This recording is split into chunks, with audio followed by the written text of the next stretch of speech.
নির্বাচনটা হবে চাঁদাবাজি, ধান্দাবাজি, মামলা বাণিজ্য, জমি দখল, দোকান দখল, টেম্পু স্ট্যান্ড দখল, এইগুলার বিরুদ্ধে।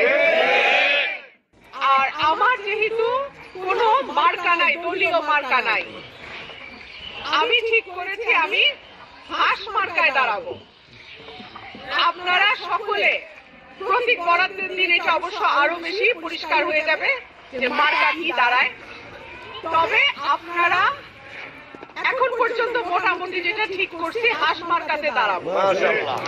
দল, মত, ধর্ম, বর্ণ নির্বিশেষে সকলের কাছে আমার আহ্বান থাকবে, আপনার মূল্যবান ভোটটা দেবেন যাতে আগামী 5 বছরের জন্য আপনার পরিবার, আপনি, আপনার সমাজ এবং আপনার এলাকা নিরাপদ থাকে।